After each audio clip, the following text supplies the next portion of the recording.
Και το λόγο έχει ο κύριος Ποντίκας, που ουσιαστικά θα μας μιλήσει για την υποστήριξη των καλλιεργειών και των παραγωγών από εδώ και πέρα. Καλημέρα. Συνήθως σε παρουσιάσεις από μικρός έχω μάθει να κάνω έτσι καλά slide, τουλάχιστον τα παιδιά που με ξέρουν στην οργάνωση αλλά και στον ΕΣΥΦ. Αλλά για αυτή την παρουσίαση είπα ότι δεν θα κάνω slide για δύο λόγους. Ένα, γιατί με όλα αυτά που έχουν συμβεί και αυτά που είδαμε πριν, είναι γεμάτη τόσο η καρδιά όσο και το μυαλό. Και πρέπει να μιλήσει το βλέμμα και τα χέρια. Άρα δεν μπορώ να πατάω τα slide το ένα μετά το άλλο. Και το λέω αυτό γιατί ήμουν από τους πρώτους που φώναξε και στο προηγούμενο Agribusiness το «Είμαστε όλοι Θεσσαλοί». Θα περίμενα να δω περισσότερους Θεσσαλούς, αλλά και πάλι ευχαριστούμε όλους τους Θεσσαλούς και αυτούς που είναι Θεσσαλοί από ρίζα, αλλά και αυτούς που είναι Θεσσαλοί από καρδιά, που είναι εδώ πέρα σήμερα. Γιατί, όπως είπα και στην αρχική μου ομιλία, οτιδήποτε κάνουμε εδώ ζωντανό, γράφεται. Και αφού γράφεται, κάθε ενδιαφερόμενος και από όπου βρίσκεται μπορεί να το δει, να βγάλει τα συμπεράσματά του και να αποφασίσει και αυτός πώς θα συνεισφέρει στο να βρούμε τις λύσεις. Συνήθως ως Έλληνες πολιτικά πάμε και μεγαλώνουμε το κέντρο και λίγο τα άκρα κρυώνουνε. Όταν όμως είναι να πάρουμε και να εκφράσουμε κάποια άποψη, είμαστε ακραίοι και λέμε μαύρο, άσπρο, καταστροφή, όλα καλά. Έτσι. Δυστυχώς, στα 61 μου λέω ότι θα πρέπει αυτή η χώρα να φύγει από το ευτυχώς και από το δυστυχώς. Αν είμαστε λοιπόν σε μία, να το πω, ευνομούμενη λειτουργούσα κατά το πρότυπο εταιρεία, θα μιλάγαμε για αυτό που λέμε Emergency Management System. Άρα θα υπήρχε ένα σύστημα που θα έλεγε αν συμβεί αυτό, Γιώργο, στην εταιρεία σου αύριο, ο Ηλίας ο Ελευθερινός θα κάνει αυτό, η Φραντζέσκα Ιδρέου θα κάνει το άλλο, ο Κώστας ο Κάτζος που είναι στην οργάνωση θα κάνει το άλλο. Άρα καθένας θα πρέπει να ξέρει τι θα κάνει την επόμενη μέρα. Δεν είναι εύκολο και ούτε μπορούμε έναν οργανισμό, όποια εταιρεία και όσο μεγάλη να είναι, να τον κάνουμε σύγκριση με ένα κράτος. Όμως πιστεύω ότι έτσι θα πρέπει να είναι τα πράγματα. Κάτι το οποίο επίσης φώναξα από την αρχή και ίσως παρεξηγήθηκα στο προηγούμενο Agribusiness από τον Υπουργό που ήταν εκεί, μιλώντας για πενταετές πλάνο ανασυγκρότησης της Θεσσαλίας. Νομίζω από τις ομιλίες τις οποίες έγιναν ήδη και από αυτά που είπαμε τις τελευταίες μέρες, νομίζω το λιγότερο που θα μπορούσαμε να κάνουμε είναι ένα πλάνο πενταετίας, γιατί ξεκινάμε αυτό που είπαμε τα χέρια, να καταλάβουμε τι έπαθε κάποιος. Αυτό το λέμε έμπαθη, να τον καταλάβουμε τι έπαθε ο άνθρωπος. Έχει σπιτί. Πού μένει. Πραγματικά με συγκίνησε η κοπέλα που μίλησε το πρωί. Και προσπαθώ κι εγώ, γι' αυτό είμαι με πολύ χαμηλούς τόνους, να πω ότι ένας άνθρωπος που έπαθε αυτή τη ζημιά ήρθε με πάρα πολύ ήρεμο τρόπο και είπε αυτά τα οποία είχε να πει. Και λέω γιατί το έκανε αυτό. Επειδή είναι τόσο σίγουροι ότι όλοι οι φορείς, όλοι μας θα λειτουργήσουμε με τόσο καλό τρόπο και θα λύσουμε τα προβλήματα. Δεν νομίζω ότι κύρια ήταν αυτό. Ίσως περιμένει και θα περιμένει, μας το είπε. Είναι γιατί πιστεύει μαζί με τον σύζυγό της στις δικές της δυνάμεις. Γιατί κατάφερε να φτιάξει αυτό που έφτιαξε και σου λέει έγινε αυτή η στραβή, να το πω έτσι, θα καταφέρω να το ξαναφτιάξω. Και αυτή τη δύναμη λοιπόν τη χρειαζόμαστε όλοι μας, όπου και αν βρισκόμαστε, για να προχωρήσουμε μπροστά. Έχουμε καθηγητές, ειδικούς και νομίζω ότι πάνε πάρα πολύ καλά οι παρουσιάσεις για να καταλάβει κάποιος τι πρέπει να κάνει. Λέτε εσείς εδώ παιδιά είσαστε στα εφόδια, γιατί έχω και μια ιστορία και στο Σύλλογο των Σπόρων που διατέλεσα 6 χρόνια πρόεδρος, πολύ κοντά στο Σύλλογο των Λιπασμάτων, ακόμα και στο Σύλλογο ο οποίος ασχολείται με τα βιοκτώνα. Λοιπόν, αυτό το οποίο καλούμαστε εμείς, αν παρομοιάζαμε το όλο σκηνικό με ένα νοσοκομείο, έχουμε τους γιατρούς, τις εξετάσεις, αλλά ο ασθενής θα χρειαστεί κάποια στιγμή όταν είναι ξαπλωμένος για να εγχειριστεί αίμα. Αυτό το αίμα λοιπόν καταφέρνουμε και δίνουμε εμείς στον παραγωγό μέσα από τα γεωργικά εφόδια και μέσα από τους πολύτιμους συνεργάτες που είναι τα καταστήματα σε κάθε μια περιοχή, μεταφέροντας αυτό το αίμα που είναι εφόδια, αλλά και τη γνώση αν το αίμα αυτό είναι της σωστής ομάδας και αν θα μπει στο σωστό σημείο για να δώσει γρήγορα τα αποτελέσματα.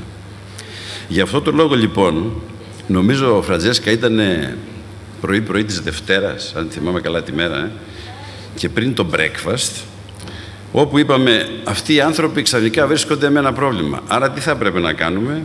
Θα έπρεπε λοιπόν να στείλουμε με ένα δελτίο τύπου και επαφές με τους ανθρώπους που έχουμε στην περιοχή το τι πρέπει να κάνουν αυτοί οι άνθρωποι για να μπορέσουν να χειριστούν πιθανώς φυτοπροστατευτικά, βιοκτώνα, τα οποία ήταν στις αποθήκες. Λιπάσματα τα οποία μπορεί να ήταν στις αποθήκες. Τι θα έπρεπε να κάνουν για να μειώσουν τον οποιοδήποτε κίνδυνο. Το άλλο το οποίο σκεφτήκαμε πάρα πολύ γρήγορα ήταν τα μέτρα προστασίας. Και αυτό είναι θέμα μέσα στο emergency plan που λέμε πριν. Ότι κάποιος που καλείται να χειριστεί μια δύσκολη κατάσταση δεν θα πάει να ψάξει τα γάντια. Θα πρέπει να τα έχει τα γάντια έτοιμα και να τα φορέσει. Δεν θα ψάξει να βρει τη μάσκα. Θα πρέπει να τα έχει έτοιμα. Παρ' όλα αυτά, κάναμε ένα αγώνα δρόμου μαζί με τους δύο συλλόγους των σπόρων αλλά και των βιοκτώνων ως ΕΣΥΦ και στείλαμε αυτά που μπορούσαμε να στείλουμε. Τι άλλο κάναμε? Να δώσουμε αυτό που λέμε καλό παράδειγμα. Γιατί αμέσως μετά ακολούθησαν, και χαίρομαι γι' αυτό, πάρα πολλές εταιρείες. Φορείς δώσαν και ήρθανε, νομίζω, πάρα πολλά τέτοια είδη για να προστατεύσουν τον κόσμο και να δώσουν λύσεις. Ήταν νερά. Απλά πράγματα, έτσι. Όλα αυτά λοιπόν τα κάναμε με το δικό μας πλάνο επαγρύπνησης για να μπορέσουμε να το στηρίξουμε. Ερχόμαστε τώρα από εδώ και πέρα. Και αν ρωτήσω το φίλο μου τον Κώστα τον Κάτζο το πλάνο του τι έκανε το Σεπτέμβριο, τον Οκτώβριο και τι έκανε φέτος, να ρωτήσω τον κύριο Καλφούτζο σε τι ποσοστό είμαστε, έτσι, στον χώρο των εφοδίων. 5, 10.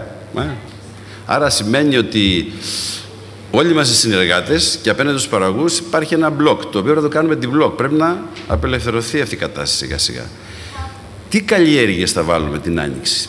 Ποιος θα το φθινόπωρο πρώτα? Αυτή τη στιγμή λένε υπάρχει μια τάση για στάρι. Θα είναι έτοιμα τα χωράφια για το στάρι? Θα υπάρχει σπόρος σταριού? Αν ανεβεί πολύ το στάρι, θα υπάρχουν προϊόντα φυτοπροστασίας, τα οποία δεν παράγονται από κάνουλα τελευταία στιγμή, έτσι. Και το κρασί καλό είναι, αλλά κάποια στιγμή τελειώνει. Άρα αυτά είναι θέματα σχεδιασμού. Και εδώ έκτακτο και ο σχεδιασμός πρέπει να φέρει λύσεις. Μιλήσαμε για μια ζημιά 200-250 εκατομμύρια. Αν πάω χοντρά, είναι πολύ δύσκολο αυτό να το προσεγγίσω, αλλά λέω ότι όλος ο χώρος των εφοδίων πιθανώς να είναι γύρω στο 1 δισεκατομμύριο, φάρμακα, σπόρια, λιπάσματα, μπορεί να μιλάμε για 200 εκατομμύρια εφόδια. Σωστά. Χοντρά. Αυτή τη χρονιά στο κλείσιμο και προετοιμασία για την επόμενη και την επόμενη, που δεν ξέρουμε τι καλλιέργειες θα μπουν. Έχουν αλλάξει όλα τα δεδομένα. Και πρέπει εμείς να είμαστε έτοιμοι από δύο πλευρές. Πρώτα, σε κάθε εταιρεία η οποία σέβεται τον εαυτό της πρέπει να λειτουργήσει, να δει τα cash flow της. Πώς θα μπορέσει να λειτουργήσει. Άρα πρέπει να δούμε τι έχουμε να εισπράξουμε και τι πρέπει να πουλήσουμε και ποια ρίσκα θα αναλάβουμε. Από την πρώτη εβδομάδα, νομίζω, οι περισσότερες εταιρείες που σέβονται τον εαυτό τους κάνανε αυτό που λέμε το contingency plan και είπανε αν θα έχουμε αυτή την κατάσταση, τι θα χρειαστούμε. Άρα από αυτή την πλευρά έχουμε κάνει κάποιες προβολές. Το λέω αυτό γιατί πολλοί πιστεύουμε ότι η γεωργία τρέχει στον αυτόματο, ότι και αυτό το αίμα έρχεται στον αυτόματο. Η χρηματοδότηση στο εφόδιο της ελληνικής γεωργίας γίνεται από τις εταιρείες εφοδίων και από τα γεωργικά καταστήματα. Ένα μέσο στήσιμο μπορεί να μιλάμε και μια πίστοση ενός χρόνου συνολικά. Οι περισσότεροι παραγωγοί μας μπορούν να πληρώσουν αυτό που λέμε σταλόνια.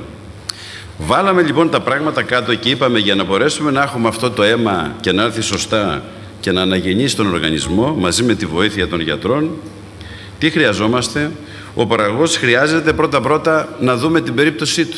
Είδατε πολλές εικόνες, δίπλα-δίπλα τα χωράφια, το ένα παίρνεις αύριο, το άλλο μετά από 5 χρόνια. Έτσι. Άρα πρέπει να έχουμε καταγραφεί και να πάμε από το γενικό στο ειδικό, όσο δύσκολο και να είναι αυτό για την πολιτεία, αλλά δεν έχουν πάθει όλοι την ίδια ζημιά. Θέλουμε ευνοϊκούς όρους για τους παραγωγούς μας για να μπορέσουν να πάρουν τα εφόδια, άτοκα δάνεια. Κάτι θα πρέπει να γίνει για να πάρουν. Τις ενισχύσεις τις οποίες πρέπει να πάρουν, ενισχυμένες ενισχύσεις, κάτι πρέπει να γίνει. Έχουν υποχρεώσεις οι παραγωγοί μας την ίδια ώρα και πρέπει αυτές οι υποχρεώσεις να ρυθμιστούν ανάλογα. Γιατί δεν έχει κάποιος χρήματα τώρα. Τι να δει, να φτιάξει το σπίτι του, να πάρει εφόδια, να πληρώσει την εφορία. Αυτά λοιπόν πρέπει να ρυθμιστούμε. Πήγαμε μετά στα καταστήματα αγροτικών εφοδίων, τα οποία αντιμετωπίζουν μεγάλα προβλήματα αυτή τη στιγμή. Κάποιοι χάσαν τα μαγαζιά τους. Αν είναι ο Θανάσης εδώ πέρα, τον έβλεπα κάθε μέρα στα κοινωνικά δίκτυα να καθαρίζει και ακόμα πιθανώς να καθαρίζει. Θανάση, πιστεύω να είσαι καθαρός, να μπορούμε να έρθουμε να πιούμε κάποιο τσίπουρο, αν μας το επιτρέπουν οι καιροί. Λοιπόν, άρα και εδώ ζητάμε να έχουμε μια καταγραφή, γιατί όλοι δεν πάθουν το ίδιο πράγμα. Να χρηματοδοτηθούν αυτοί οι άνθρωποι για να μπορέσουν να κάνουν αυτό τον πολύ σημαντικό ρόλο, όπου δίνουν εφόδια και ταυτόχρονα γνώση και πληροφορία στον παραγωγό, είτε άμεσα είτε έμεσα μέσα από εμάς. Δάνεια ανασύνταξης, να μπορέσουν να ξαναπατήσουν στα πόδια τους. Δεν πρέπει και σε αυτούς να δούμε τι γίνεται το κομμάτι το φορολογικό. Και αυτοί έχουν υποχρεώσεις. Και γίνονται και ξαφνικά και αλλαγές στα φορολογικά, Θανάση, και πρέπει να ανταποκριθούμε και σε αυτά, έτσι. Άρα και αυτό πρέπει να το δούμε. Ας έρθουμε και σε εμάς. Στο χώρο το δικό μας, συνήθως κάποιος, ειδικά είναι μεγάλη εταιρεία, όπως μείναμε 2 εδώ πέρα, Μανώλη. Έχουμε και καμιά άλλη, έχουμε FMC, τίποτα. Είμαστε 2-3 εταιρείες και αυτοί, ο Κώστας, Κώστα, είδες, γιατί σε έχω κοντά και σε ξεχνώ. Και σε ευχαριστούμε πάρα πολύ. Και από εδώ θα φωνάξω στον εσύ, Φραντζέσκα. 24 μέλη, είχαμε 9 χορηγίες και εδώ πιθανώς είμαστε 3-4, έτσι. Πρέπει να είμαστε εδώ παρόντες. Κυριακή, ναι, και εγώ θα είχα μαμά, την χάσαμε πριν από 3 χρόνια, αλλά πρέπει να είμαστε εδώ. Και έτσι προχωράμε το διάλογο. Θέλουμε λοιπόν στήριξη, γιατί δεν είμαστε μόνο οι μεγάλες πολυεθνικές που συνήθως λέμε με τις μεγάλες τσέπες και αυτοί που είναι μια χαρά. Δεν είναι μια χαρά όλα. Όλα είναι επιχειρήσεις, έτσι. Άρα εδώ έχουμε και επιχειρήσεις οι οποίες είναι μικρότερου βεληνικούς και δεν θα τα βγάλουν πέρα, να μην επαναλάβω τη σειρά των μέτρων τα οποία θα χρειαστούν και αυτές για να προχωρήσουν, έτσι.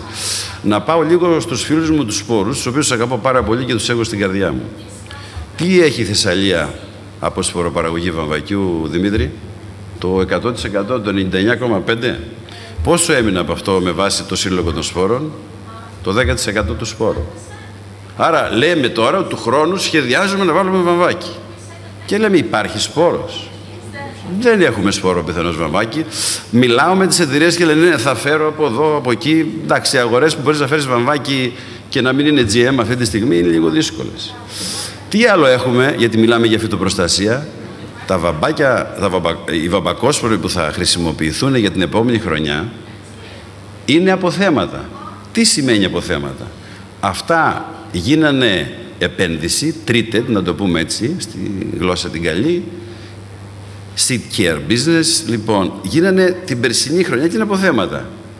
Και μπορεί να βρεθούμε απέναντι σε ένα κανονιστικό αδιέξοδο, το οποίο να λέει, επειδή συμβαίνει αυτό, δεν μπορεί να σπαρθεί ο σπόρος. Εδώ χρειάζεται ισχυρή πολιτική απόφαση, η οποία, αν δεν πάρθει, κινδυνεύει ο παραγωγός, αν και φτιάξει όλα αυτά τα ωραία πράγματα που δείξατε, που γίνανε έτσι όλα κουλουβάχατο και τα φέρει από πάνω κάτω και γίνανε όλα τέλεια, όπως η ιστορία των Αμάν, τα πάντα είναι τέλεια, σπέρνουμε βαμβάκι, δεν έχουμε σπόρο.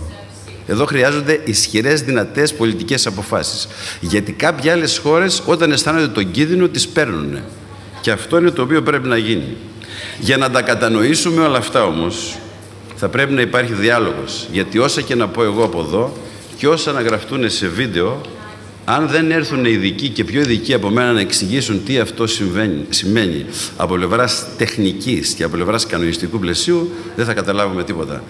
Λοιπόν, κλείνω με αυτό λέγοντας ότι αυτός ο διάλογος που γίνεται και θα γίνεται, και δεσμεύομαι όσο αντέχω να είμαι στον ΕΣΥΦ, ότι θα συνεχίζουμε να τον κάνουμε και θα τον ανοίγουμε.